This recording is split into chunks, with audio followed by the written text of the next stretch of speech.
Victor, നേരത്തെ നമ്മൾ സംസാരിച്ചപ്പോൾ വിക്ടർ നിൽക്കുന്നത് ഈ ദുരിതാശ്വാസ ക്യാമ്പിലാണ്.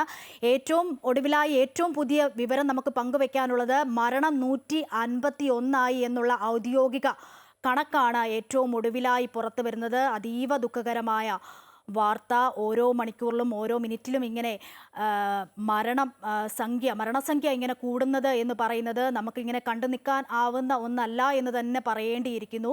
പക്ഷേ അപ്പോഴും ആശ്വസിക്കാൻ പറ്റുന്ന ഒരു കാര്യം, ഈ 400-ൽ പരം പേരെ നമ്മൾ രക്ഷപ്പെടുത്തി എന്നുള്ളതാണ്.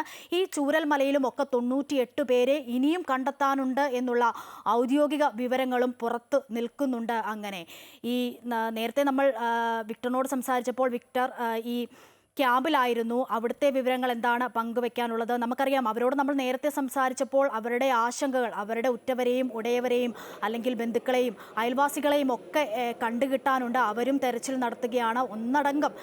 കേരളം ഒന്നടങ്കം ഒരുമിച്ച് നിന്ന് പ്രവർത്തിക്കുകയാണ് ഈ ഒരു സാഹചര്യത്തിൽ. എന്താണ് പറയാനുള്ളത് വിക്ടർ? അതായത് ഇപ്പോഴും ഒരുപാട് പേരെ കണ്ടെത്താനുണ്ട്. ക്യാമ്പിലുള്ളവരെയും ക്യാമ്പിലുള്ളവരുടെ ബന്ധുക്കളെ കണ്ടെത്താനുണ്ട്. ഇപ്പോൾ നമ്മുടെ കൂടെ ഒരു ക്യാമ്പിലുള്ള ഒരു ചേച്ചി കൂടി ചേരുന്നുണ്ട്. ആ ചേച്ചി ഫസ്റ്റത്തെ ഹോട്ടലിന് ഞങ്ങൾക്ക് അവിടെ ഒരു കുളമുണ്ട്, വാനറാണി എസ്റ്റേറ്റ് കുളമുണ്ട്. അതിൽ 2 വീട് വന്നിട്ട് അങ്ങനെ ഇതായി. അതിൽ ചവളി വെള്ളമൊക്കെ നമ്മൾ അങ്ങോട്ട് കയറിയപ്പോൾ ഞങ്ങൾ എന്ത് ചെയ്തപ്പോൾ ഇങ്ങോട്ട് മോളവസ്ഥയ്ക്ക് കയറി, കറണ്ടുമില്ല. മോളവസ്ഥയ്ക്ക് കയറിയിട്ട് ഞങ്ങൾ എന്താ ചെയ്യേണ്ടത് ഞങ്ങൾക്ക് അറിയണില്ല.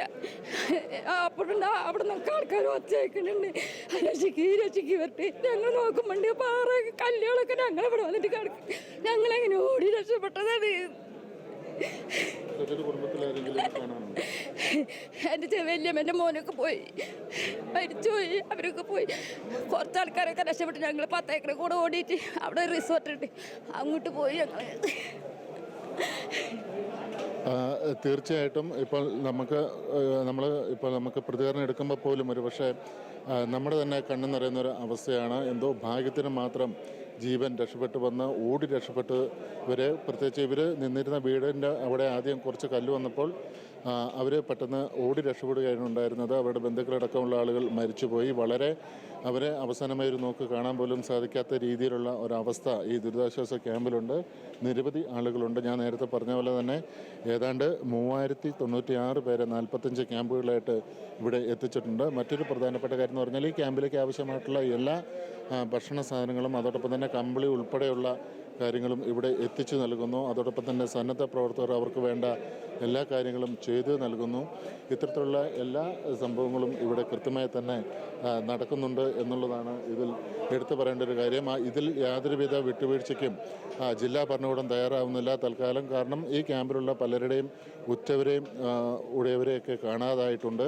നേരത്തെ സൂചിപ്പിച്ച പോലെ തന്നെ 98 പേരെ ചുള്ളുമലയിൽ തന്നെ കാണാതായിട്ടുണ്ട്. അപ്പോൾ ഇവർ ഈ ക്യാമ്പിൽ, ഇവിടെ മേപ്പടയിലുള്ള ഈ ക്യാമ്പിലുള്ളവർ തന്നെ കുറേ ബന്ധുക്കളെയാണ് കാണാതായിട്ടുള്ളത്. ആ ഒരു സങ്കടം കൂടി ഇവർ പങ്കുവയ്ക്കുന്നുണ്ട്. അത്തരത്തിൽ വളരെ ഇപ്പോൾ ഉരുൾപൊട്ടിയ സ്ഥലം നമുക്ക് അറിയാം, അത് മൊത്തം നാശോന്മുഖമായി പോയി. ഒന്നും ചെയ്യാൻ സാധിക്കാത്ത രീതിയിൽ അതിനെ പഴയ ഒരു അവസ്ഥയിലേക്ക് എത്തിക്കുക എന്ന് പറഞ്ഞാൽ അടുത്ത കാലത്തൊന്നും അത് ശരിയാവുമെന്ന് തോന്നുന്നില്ല. പക്ഷേ അതിനേക്കാളും ഹൃദയഭേദകമായ കാഴ്ചയാണ് ഇവിടെ ഈ ദുരിതാശ്വാസ ക്യാമ്പിൽ നിന്നുമുള്ളത്. ഇത് മാത്രമല്ല, അന്യസംസ്ഥാന തൊഴിലാളികൾ പണിക്ക് വന്നിരുന്നവർ അവരും ഇപ്പോൾ ഈ ദുരിതാശ്വാസ ക്യാമ്പിലുണ്ട്.